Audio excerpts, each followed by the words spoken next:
Hello बच्चों,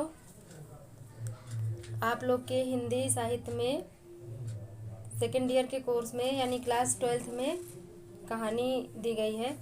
तो उसमें देखिए आज हम आपको बहादुर कहानी समझा रहे हैं। तो ये देखिए कहानी जो है आपके क्वेश्चन पेपर में 5 नंबर के 5 अंक का इससे संबंधित क्वेश्चन पूछा जाता है। या तो किसी कहानी का उद्देश्य आता है 5 नंबर का, या फिर किसी का सारांश आता है 5 नंबर का।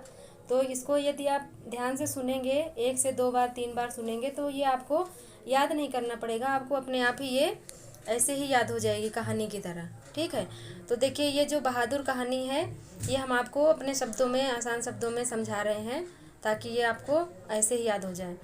ये एक देखिए मध्यम वर्गीय परिवार की कहानी है कि जिसमें एक बच्चा जो होता है वो नौकर के रूप में रखा जाता है वहाँ पर। तो उसके साथ कैसा व्यवहार होता है ये इस कहानी में यही शो होता है कि जैसे मध्यम वर्गीय कुछ परिवार होते हैं जो अपने आप को उच्च वर्गीय दिखाने के लिए कि हम मतलब बहुत बड़े हैं, अमीर हैं, ऊंचे हैं, प्रतिष्ठा अपना दिखाने के लिए वो क्या करते हैं, नौकर रख लेते हैं। लेकिन उनकी आर्थिक स्थिति क्या होती है, इस मानसिकता की अनुमति नहीं देती है, परंतु फिर भी वो अपने आप को दिखाने के लिए नौकर रख लेते हैं। तो लेकिन इसमें इस कहानी में यह स्पष्ट किया गया है कि प्रत्येक व्यक्ति की अपनी एक गरिमा होती है, चाहे वह नौकर ही क्यों ना हो, यानी नौकर हो या कोई भी हो, सबका अपना एक आत्मसम्मान होता है। तो उसी की इसमें कहानी उसी को इसमें बताया गया है कि घरेलू नौकरों के प्रति जो समाज के लोग होते हैं अपनी प्रतिष्ठा के चक्कर में रख तो लेते हैं, लेकिन इसके बाद कैसा व्यवहार करते हैं, इसी यथार्थ पर आधारित है यह कहानी। और इसमें क्या है कि लेखक जो है वो स्वयं एक किरदार इसमें निभा रहा है। लेखक भी एक इसमें बने हुए हैं कि हाँ, लेखक भी इसमें एक पात्र के रूप में अपने आप को दिखाते हैं। तो देखिए इसमें क्या है, पहली पाठ का सारांश जब आप देखें तो पहली हेडिंग है, जब हेडिंग वाइज आप याद करते हैं कोई चीज़ तो आपको आसानी से याद हो जाती है। अगर आप पूरा सारांश एक बार में याद करें तो आपको थोड़ी दिक्कत होगी याद करने में, तो इस वजह से हेडिंग वाइज इसमें दिया गया है। तो पहली हेडिंग है देखिए दिल बहादुर से बहादुर बनने की प्रक्रिया। तो इसमें देखिए क्या होता है कि जो लड़का होता है, एक 12-13 साल का लड़का होता है, दिल बहादुर पहाड़ी लड़का होता है और नेपाली होता है। तो इसके पिता की युद्ध में मृत्यु हो जाती है और इसकी माँ जो है बहुत गुस्सैल स्वभाव की होती है। तो माँ की पिटाई की वजह से यह घर छोड़ करके एक मध्यम वर्गीय परिवार में आता है और नौकर बन जाता है वहाँ पर। तो उसकी जो गृह स्वामिनी होती है निर्मला, वो बहुत ही उदारता के साथ उसके नाम से दिल शब्द हटा करके सिर्फ बहादुर पुकारती है। अब स्वतंत्र दिल बहादुर नौकर बहादुर बन जाता है, यानी वह जो दिल बहादुर नौकर होता है वो बहादुर बन जाता है। जो मकान की मालकिन होती है उस घर की निर्मला, वो जो है ये लेखक की पत्नी होती है। लेखक क्योंकि इसमें एक पात्र के रूप में है, तो लेखक की पत्नी होती है निर्मला जो गृह स्वामिनी भी है। तो वो उसका बहुत उदारता के साथ उसके साथ पेश आती है। तो इसके बाद देखिए दिल बहादुर का स्वभाव कैसा होता है, यानी बहादुर का स्वभाव कैसा होता है, वो अगली हेडिंग में देखिए आप लोग। परिश्रमी एवं हंसमुख बहादुर। ये जो बहादुर होता है बहुत ही परिश्रमी एवं हंसमुख होता है। तो अब देखिए इसमें बहादुर अत्यंत परिश्रमी लड़का है जो अपनी मेहनत से पूरे घर को न केवल साफ सुथरा रखता है बल्कि घर के सभी सदस्यों की सभी आवश्यकताओं को पूरा करता है। उसके आने से परिवार के सभी बड़े सदस्यों को, सभी छोटे से बड़े सदस्यों को आराम मिल जाता है और सभी लोग आराम तलबी और हो जाते हैं, कामचोर भी हो जाते हैं, आलसी हो जाते हैं, क्योंकि सब काम उनको तुरंत मिल जाता है किया हुआ, तो कोई कुछ करना नहीं चाहता है। इतना काम करने के बावजूद क्या होता है कि वो जो बहादुर होता है वो हमेशा हंसता रहता है। हंसना और हंसाना मानो उसकी आदत बन गई थी। और रात में जब भी वह सोता था तो सोते समय कोई ना कोई गाना अवश्य गुनगुनाता था। इससे मतलब यह पता चलता था कि चाहे उसको कितना भी काम करना पड़े वह उससे परेशान नहीं होता था। हंसना और हंसाना उसकी आदत थी और रात में बढ़िया आराम से गाते हुए वो सो जाता था।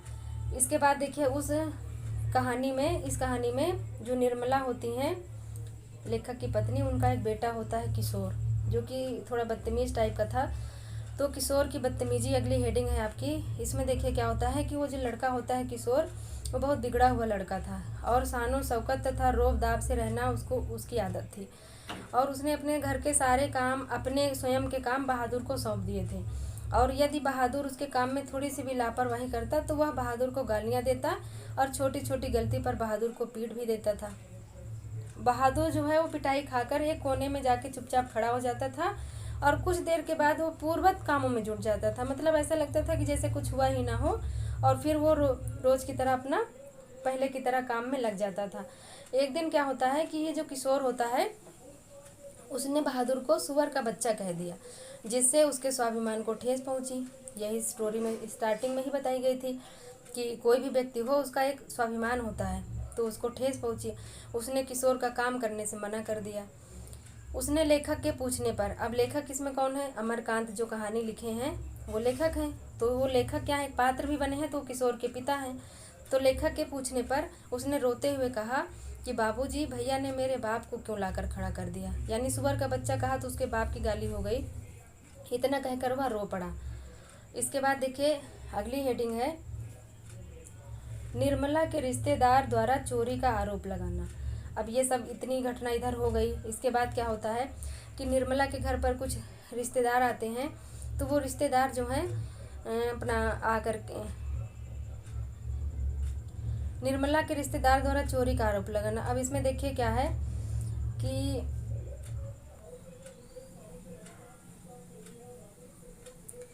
धीरे धीरे निर्मला के व्यवहार में भी अंतर आने लगता है। यानी ये सब जो इतनी ऊपर घटनाएं घटी तो निर्मला ने क्या किया, उसके व्यवहार में परिवर्तन आने लगा। तो पहले जो इसके साथ बहुत अच्छे से पेश आती थी, बल्कि इसका नाम भी दिल बहादुर से बहादुर कर दिया था, अब उसके व्यवहार में परिवर्तन आ गया। वह इसके लिए रोटियां सेकना उसने बंद कर दिया और बहादुर पर हाथ भी उठाने लगी थी।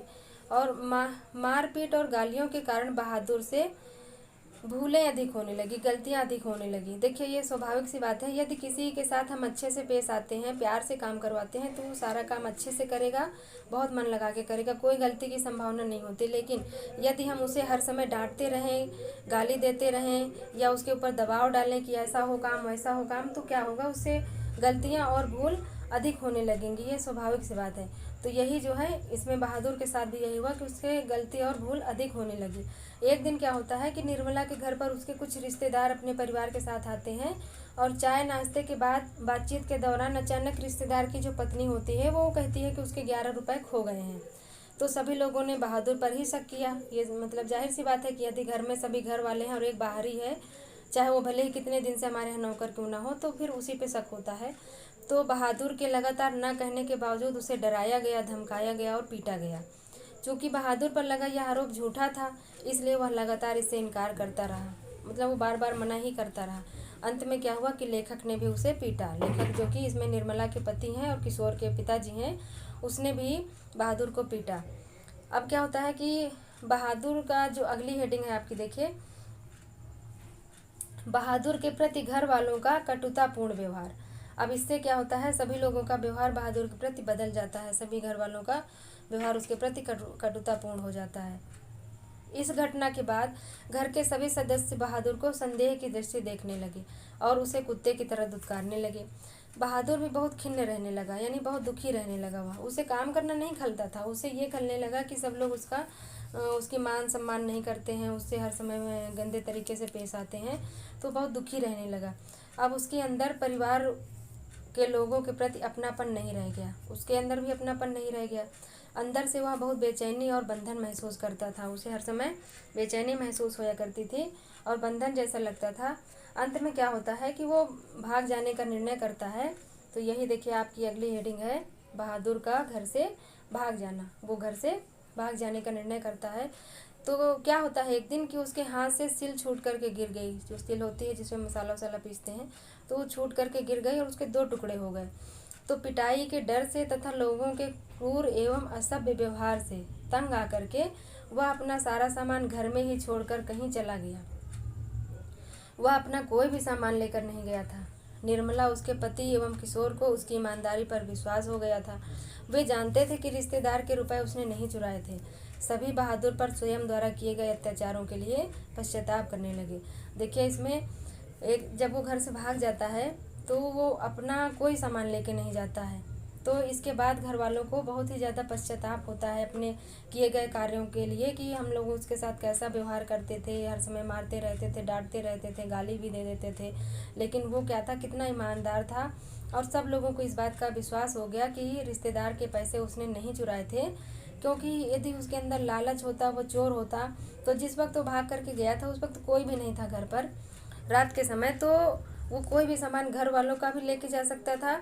तो घर वालों का तो दूर की बात, उसने अपना भी कोई सामान नहीं लिया, वो चुपचाप उठ करके अपना सब सामान छोड़ करके चला गया।